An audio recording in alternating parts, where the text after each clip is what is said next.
Hello, everyone, and welcome to another episode of BVM Sports Chalk Talk. I'm Lucas Semb alongside Scott Procter and Matt Morris as we prepare to deliver another episode of your favorite weekly sports show here.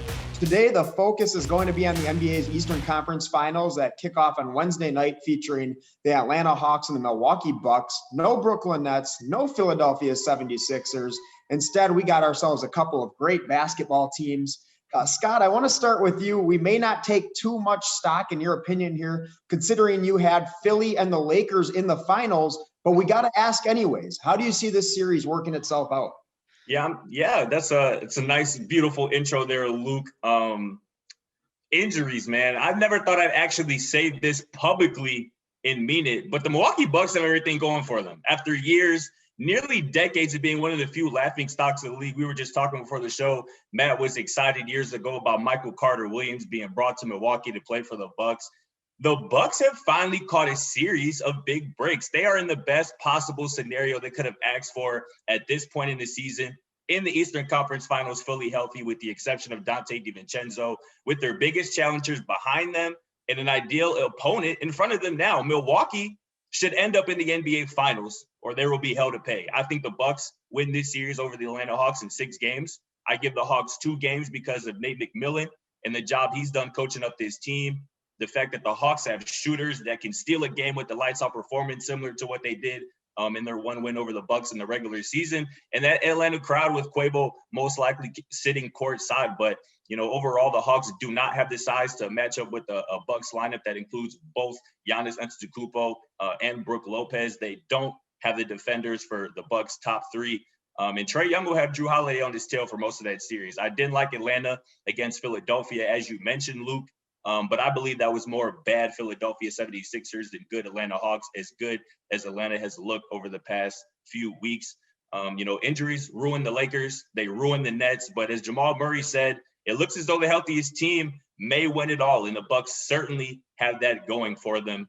Matt, what's up? Talk to me. Or Luke. I feel like the healthiest. Luke, let me go ahead. I'm going to let you handle it because that's just ludicrous. Ludicrous. I give credit to the Bucks, and it's ludicrous. I think the healthiest team wins the finals. I just think it's hilarious. It's hilarious that you're going to call a team that's made it to 2 Eastern Conference Finals in the last 3 seasons a laughingstock over the last 10 years when you pick the 76ers as the team to come out of the East, and they've been even more of a laughingstock. And we're going to get into that. Matt, are we gonna sit here and act like the Bucks? To your point, as like before the show, like we were just talking about, for years, for decades, for most of our lives, have the Milwaukee Bucks. I'm just saying, Glass House. You've been repping the 76ers all year, and they're a laughingstock. Even more so than the Bucks have ever been. Today, hell yeah, they are certainly a laughingstock. No, even before that, they haven't made an Eastern Conference Finals. They hadn't proven themselves. They still haven't proven themselves. What are we talking about here? Are we talking about the Hawks and Bucks? Hey, before we move past this, Matt, I gotta hop in here. No, I gotta hop in here. I just want to say before we move forward, he wants to talk about injuries. That's part of the game, and that's part of just having depth. When you're the Nets and you have Kyrie, Harden, and KD, you have 3 of literally the best players in the world. I don't care if one gets hurt. I don't care if the other gets hurt. I know you don't. When you're rolling out Bruce Brown and Blake Griffin and Mike James, you just have a weak lineup. And that's the bottom line. But those guys have to play extended minutes. Those guys have to play more minutes because of injuries, though, Luke. I mean, I know you realize. I know you know exactly, that. But that's the whole point. They have no depth.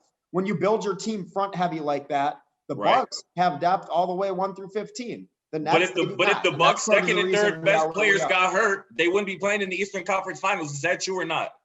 I just like how every time someone's favorite team loses, it comes back to injuries. Matt, why don't you go ahead? I mean, it comes back to injuries when teams' players get injured. But go ahead, Matt.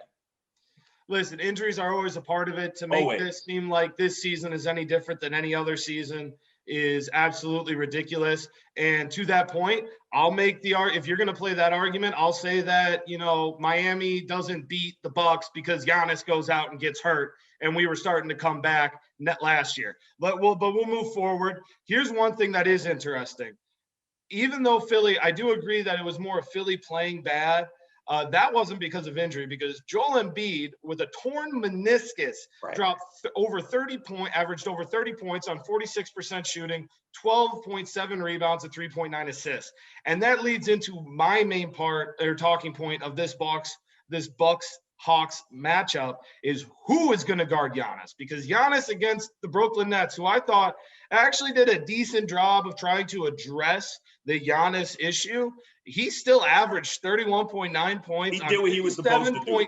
7.4 shooting, 12.9 rebounds, and 3.6 assists, almost identical to Embiid. So they have nothing. The Hawks have nothing to address Giannis. And the one more interesting things that I want to see too is, Trey Young has been playing unbelievable, but he's actually not been as efficient as you might think based on his scoring and what everyone's talking about. He's only averaging 32.3% from three during the postseason. Matt, I'm sorry. I'm just saying here, reflecting on what Scott just threw in there. He said, you said Giannis scored, 30, 40 points, whatever he did. And Scott said he did what he was supposed to do. Yeah. And I find that interesting because I believe on the From Deep podcast, wherever you get your podcasts, that you had said KD was going to defend Giannis fantastically. And I don't think that happened. I told you Giannis would make him a baby, and he did. And you were never giving Giannis that credit. Never once did you say this is what Giannis is supposed to do until it helps you right now. Luke, so do you not remember on that same podcast that you just referenced From Deep, where you can get anywhere you find podcasts, do you not remember me saying before the series started that Giannis Antetokounmpo should average 30 to 35 points for that series against the Brooklyn Nets? Did that happen? Yes or no? Are you going to be truthful? Yes, no, that did happen. So what are you talking about? He did what he was supposed to do. That's what he did, period. I said he was going to do, and that's what he did. What are you even talking about? You didn't think Giannis was going to win them that series. You had the Nets all the way through Game 7. You never gave them a single chance. And here they are still, series after series. You had them losing the Miami Heat. So was Giannis really supposed to do that? Don't I? I don't want to hear it. I don't want to hear it. Don't I have him winning now? You're done. All right. You're done. Right. Put him on mute. Right. To finish off, what I was saying is the most interesting part of Trae Young, and he's been fantastic this postseason, he's not shooting the ball efficiently. Like I said, he's only averaging 32% from three and 39% from the field. But what's pulling him forward is he's averaging 10.9 assists on an Atlanta Hawks team that's only averaging 20 assists a game in the postseason. He's literally making up for half of their assists. And him being the distributor is going to be the more important part rather than him being the scorer. And if he can get guys like Bogdanovich and Herter going, and the Bucks, who like to switch a lot, can't seem to get a hand in their face and they get hot, that's going to be the real interesting part. Because the one thing, no matter what year it's been over the last 3 or 4 years, the Bucks' biggest kryptonite is when they go up against teams who get unbelievably hot and can just shoot them out of the gym. So that's the one interesting part of this. I do agree Nate McMillan versus Budenholzer is probably going to be the hardest coaching matchup he has faced so far. No disrespect to Eric Spoelstra. He just didn't seem to have his guys, playing with the mentality that they needed to play with. McMillan does have the Hawks playing like they deserve to be here. And Budenholzer is going to have his first real serious coaching matchup of this playoffs. Yeah, Matt, you're right. You mentioned the Bucks' biggest kryptonite being that three-point shooting, and the Bucks did win 5 of 6 matchups with the Hawks this year. 2 of them were without Trae Young, playing the game. But the game that they lost, the Atlanta Hawks went berserk in the fourth quarter from the three-point line, and the Bucks just had no answer. So that obviously is going to be the key for Atlanta if they want to steal a game or 2 in this series. But like I've been saying all year long, the Milwaukee Bucks will find themselves in the NBA Finals and probably win it this year. They suddenly now, like Scott mentioned, at least on paper, considering other teams' injuries and their matchup with the Atlanta Hawks, have the easiest road to do that. But the Bucks cannot overlook the Hawks. Bottom line, when they were in the midst of their series with the Knicks, I'm talking about the Hawks now, they found a new confidence and a swagger that they have carried all the way to the Eastern Conference Finals. Trey Young has turned into an actual superstar and the ideal NBA road villain.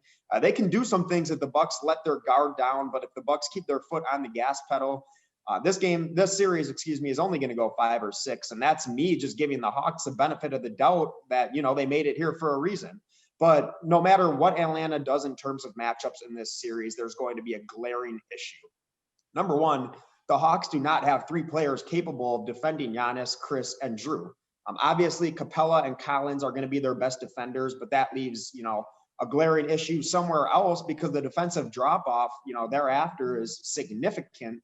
On the other end, the Bucks are going to make it a living hell for Atlanta. Trey Young will be stuck in the Drew Holiday gauntlet all series long, and when you take him away, their whole game plan hits the fan. So give me the Bucks in 6 as they break that curse and prepare for the NBA Finals with that, the Bucks in 6 finally behind them. I think that's what happens this series. But regardless of how this series goes now, the NBA has found a new star in Trey Young. In his first ever postseason, he has willed the Hawks to the Eastern Conference Finals and did it in an exciting fashion. Matt, where do you rank Trey Young among the NBA's point guards at this point? You know what? This was a really fun question to research, and I'm excited to talk about this with you guys. I'll talk to you about the 3 that are for sure ahead of him. For me personally, Chris Paul, after what he's done this season and what he has been able to do throughout his career, he's clearly ahead of Trey Young. I also would put Damian Lillard and Steph Curry ahead of Trey Young overall. The next 3 that I list are guys that I kind of want to put Trey Young ahead of, but I still have some arguments as to where I want to rank them. And that's Russell Westbrook, Jamal Murray, and then I think Ja Morant is right behind Trey Young. I think you're missing Luka in there as well. The thing is that I almost like Luka is a point guard, but I almost don't consider him a point guard. Like I don't consider LeBron James a point guard. I just consider him an all-around unbelievable talent. That's why I kept him off the list, to be honest. Because Luka, yeah, he could be a point guard, but he could be so much more than that. So if you want to put Luka there, then yeah, I'll put Luka ahead of Trey Young just by a bit. But overall, I think that Westbrook is sort of declining, so I could see why you might want him ahead of Trey Young, but I think Trey Young's playoff already, his ability to get his team into the playoffs has been impressive, and he just seems to make his team better, more so than Westbrook has ever been able to.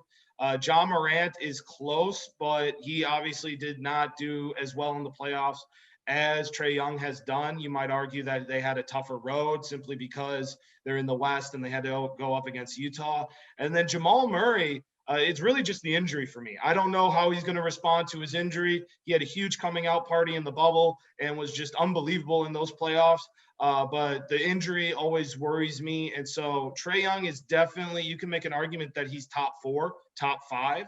But I wouldn't be upset if somebody made an argument against him with the other guys I mentioned. Man, I think you're about right. I want to toss one more name in here and kind of see where your guys is at in terms of if you want to put him at a point guard or a 2 guard. What about Kyrie Irving? Where do you see him in terms of Trey Young?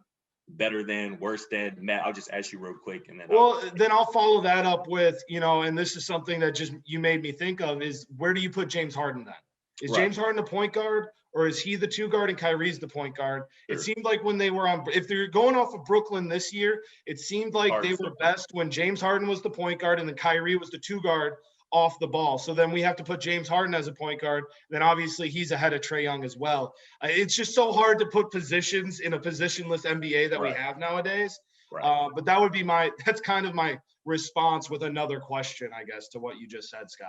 I got you. No, that makes sense. And that's kind of where I'm thinking too. I think one of those 2, either of those 2 would be slightly ahead, or in Harden's case, maybe a bit more ahead of Trey Young. But regardless, Trey Young is a top 6 or 7 point guard. You already mentioned the guys. Steph, I'd put Luka there, Dame, Chris Paul, again, Russell Westbrook, Jamal Murray will be those guys kind of right there with Trey, kind of neck and neck. It's kind of all personal preference. But, even Kyle Lowry, I'm not sure how we feel about that. Obviously, Kyle Lowry's on the decline, but he is a former champion, has had big playoff moments. But regardless, like I said, Trey Young is a top 6 or 7 point guard, a top 25 player in this league. He has shown that he plays biggest on the biggest stages. That's what we want to see from our superstars, as Luke just called him. And again, to reference Luke, you just called him a road villain. Trey Young has to be hated on the East Coast after knocking out New York and then Philly in back-to-back rounds. This man is an elite passer. You just referenced 10.9 assists. What is it, this playoffs of this series? Half of the Atlanta Hawks assists are coming from Trey Young's hands. He does not have to score, to be effective. And this man has limitless Steph Curry-like range. And that's really the wild card, the X factor about his game. He was 3 for 20 at one point in Game 7 against the Philadelphia 76ers, which is awful for just about everybody. But this man kept shooting. He kept shooting, and despite the 3 for 20 at one point, he still had 10-plus assists. And even that, he kept shooting. He was able to close Philly out with a dagger 3, another big bucket down the stretch. And that's what we want to see from our top guys, our stars, our virtual superstars. So Trey Young is in that mold, and he has opened a lot of eyes this postseason.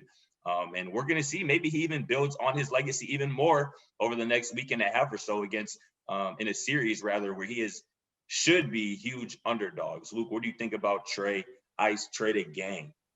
Yeah, I like Trey, but I think he's got some work to do. The big shots, the energy, the villain attitude, it's all great, but the best of the best play both sides of the ball, and I'd like to see Trey take a leap there.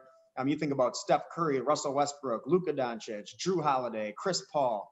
They all excel on the defensive end of the ball.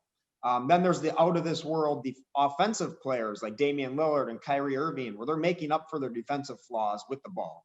And not to say that Trae Young can't do that, but those guys are a tier above him still, I think, in terms of offense, especially Damian Lillard.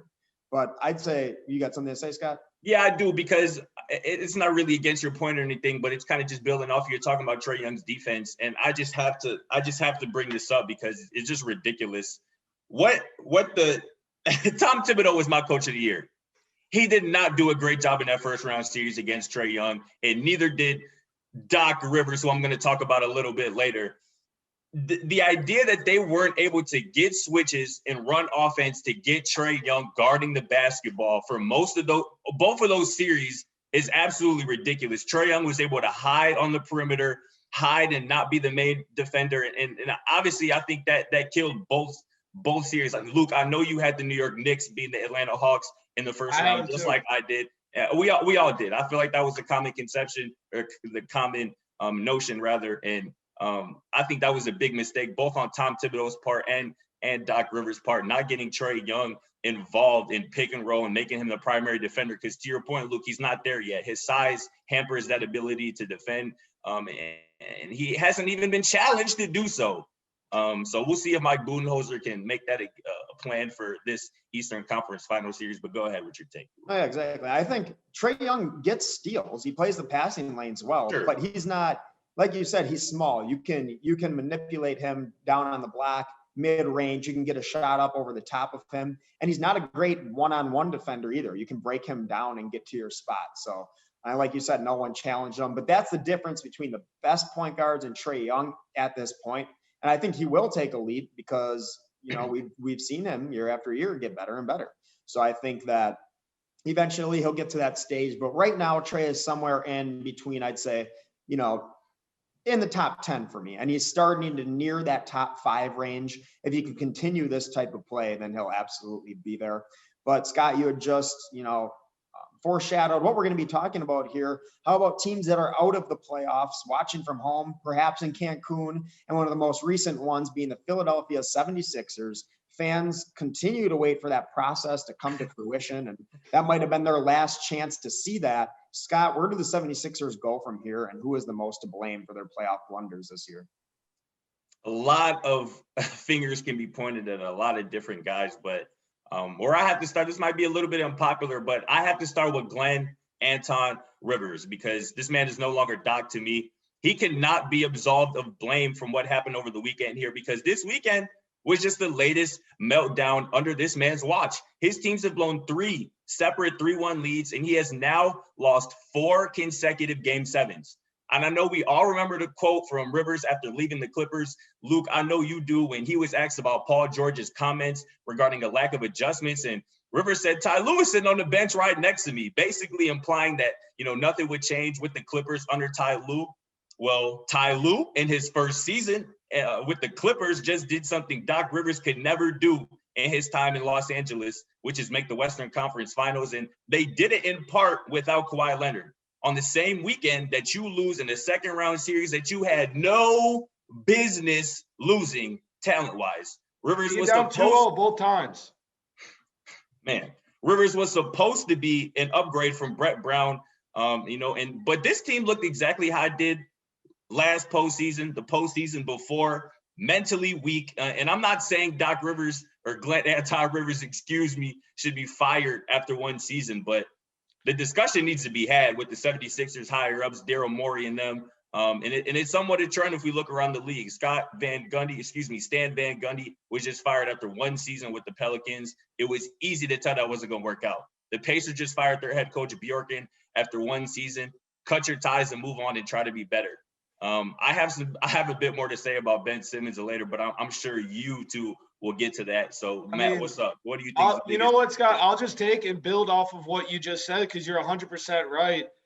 This is the same 76ers team we've seen for the last 4 years since they've made that huge jump. Ben Simmons' rookie year, he was hurt the entire season, and so he didn't play, and they were terrible. Since then, they've almost averaged over 50 wins every season. Over the last 4 years, they've made 3 conference semifinal appearances and one first-round, loss as well, and they haven't been past that round. And just to double down, they've trusted the process too long. They have worked so hard to try and make this square peg that is Joel Embiid and Ben Simmons fit into the round hole, and it just doesn't work. These two do not work together because they are too similar in the sense that both of them are at their best when they are in the paint and going to the hoop. And Embiid, and if you're going to sacrifice Embiid and put him out on the 3-point line so Simmons can attack, it doesn't work out in the end. And then if you have Embiid do what he did this year with MVP level talent, go into the post and run everything, then you ostracize Simmons to the outside, and you get this guy that is terrified to even try and score a layup because he thinks he's going to get fouled and have to go to the free throw line. It's terrible. So I blame Brett Brown. I blame Doc Rivers. I blame Daryl Morey, Elton Brand, everyone with the 76ers over the last 4 years, because here's what I'm going to tell you. I'll tell you this right now. I went in and I looked over the last 4 seasons. There have been multiple players on this team that have attempted over 5 threes. Danny Green, Seth Curry, Marco Bellinelli, Dario Saric, JJ Redick, Robert Covington, Tobias Harris. They continuously try to just put these 3-point perimeter guys around these 76ers, and Simmons and Embiid, and it never works out. They get the same exact final result, which is getting bumped out in the second round of the playoffs. So they have to make a change. The problem is that, you can't trade Simmons now because he's not valuable. You passed up going after Harden, and now you're just going to be stuck with whatever people are willing to, get out of him. Yeah, absolutely. The process is officially dead, folks. What the 76ers need to do from here is blow it up. You have Daryl Morey in-house now. Let him do what he does. He gave you the perfect pieces to fit around your stars this season. You were the 1 seed. You had a new, good head coach, and you still couldn't get it done. So you move on past the curse of the process and let Morey start you anew. And part of that will be getting rid of Ben Simmons. I come back to Scott here, who is so high on Ben Simmons, and maybe not anymore, but I tried.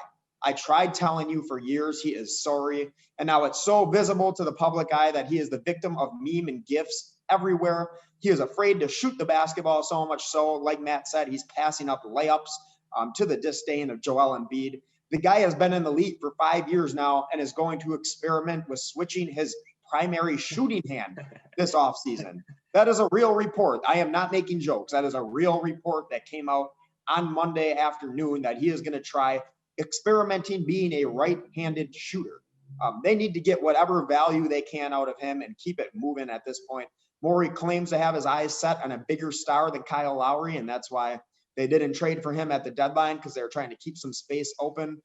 So let Simmons go, get to work Daryl Morey, and it'll be good for the organization and good for the fans to have a fresh start. But in terms of who to blame, it's a team effort. Simmons, he goofed at a big moment, and, really all game long, to be honest. All series long. Yeah, but Doc, like you mentioned, Doc fizzled out like he does all the time, like he was notorious for doing with the Clippers. Embiid missed a game-winning layup in Atlanta and was 0 of 12 in the second half. There were plenty of reasons they found themselves where they found themselves, so there's no one person you can blame. In basketball, it's the biggest thing. Everyone likes to point fingers, but when it comes down to it, everyone could have done a little bit more. So the 76ers, they just didn't have it, and I think it's time that they blow it up because they've been leaning on this Embiid and Simmons duo for so long. Yeah, Luke, you're absolutely right. I have been in my past a Ben Simmons supporter. Again, I think I can remain consistent on this fact that Ben Simmons is an elite defender. I think he's one of the best 2 or 3 defenders in the league. He's an above average playmaker and passer, but That's where the positive remarks end. And he makes too much damn money for that to be the case. His confidence is shot.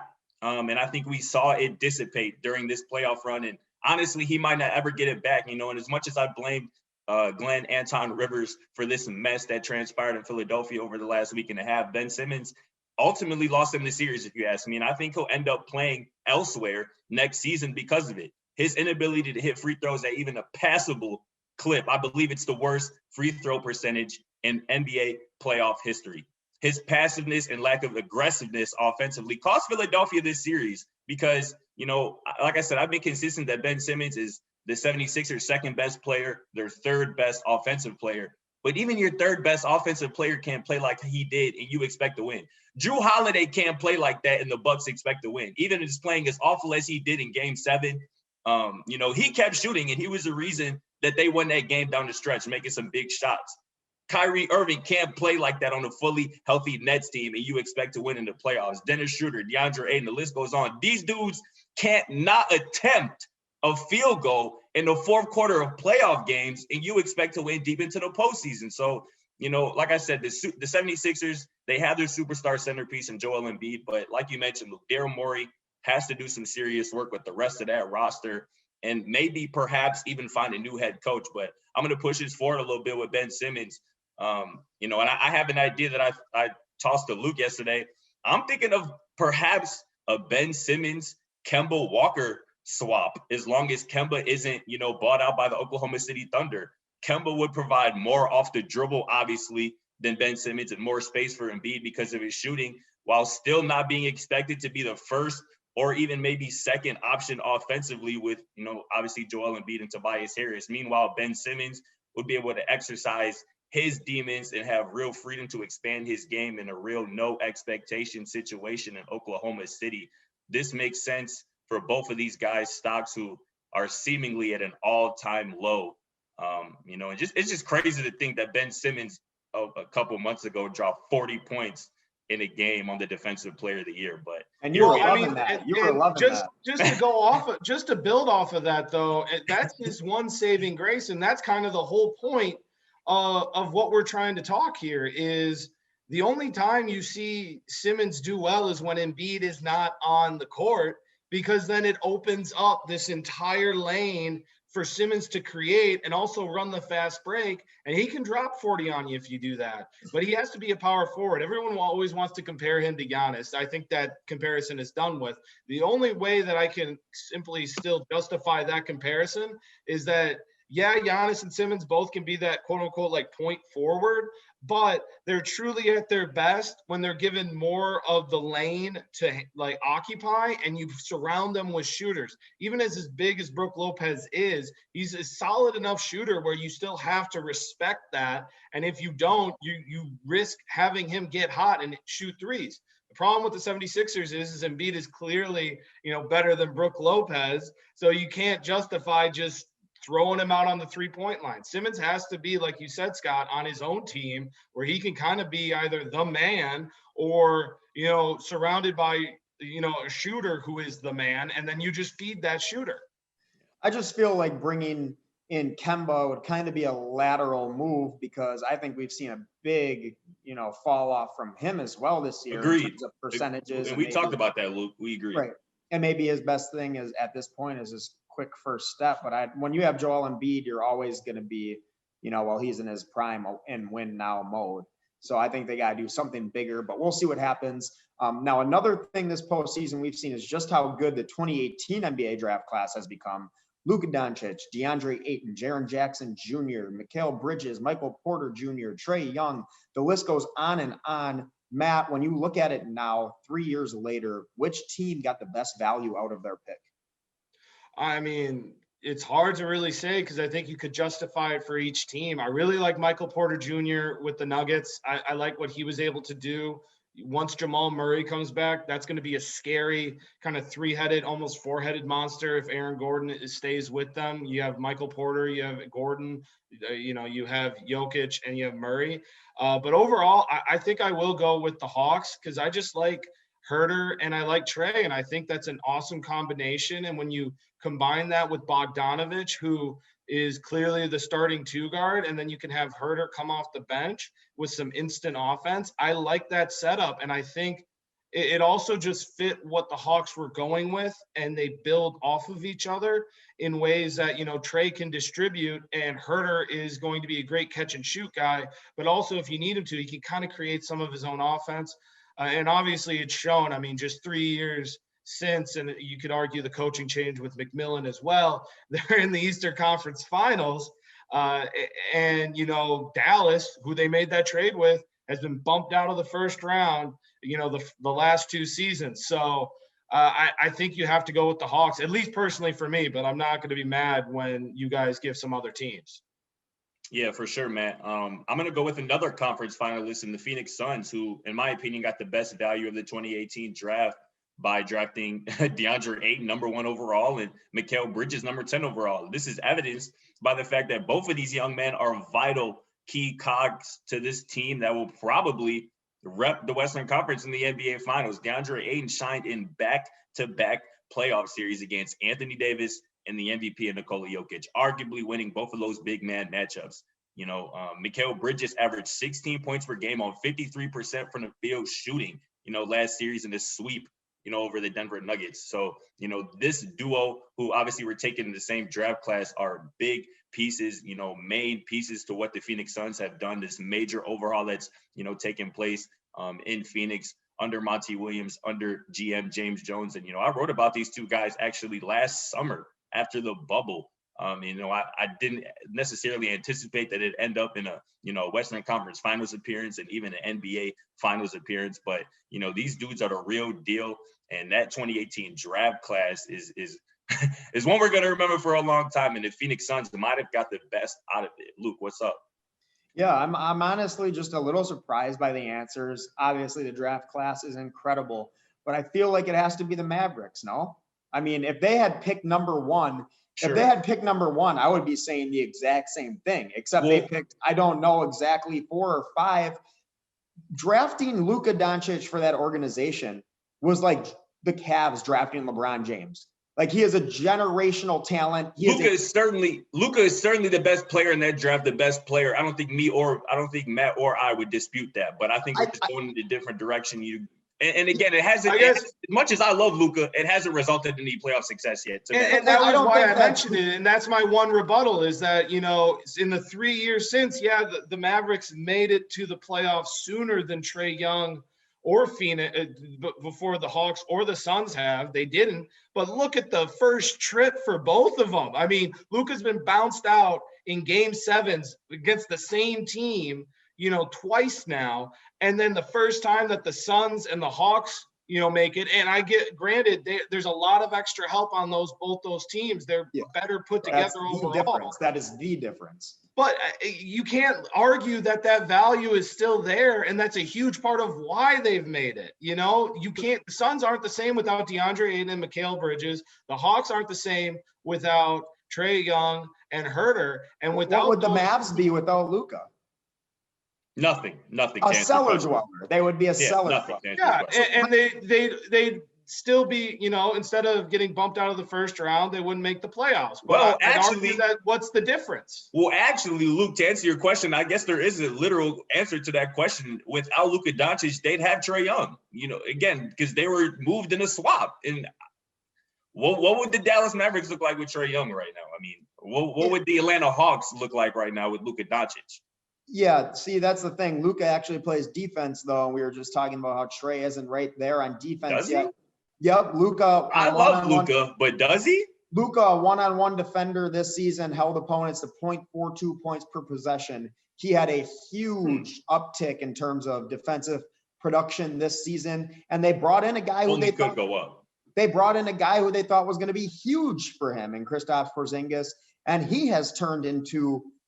If anyone's stock has taken a hit, as Ben Simmons has, it's been Kristaps Porzingis.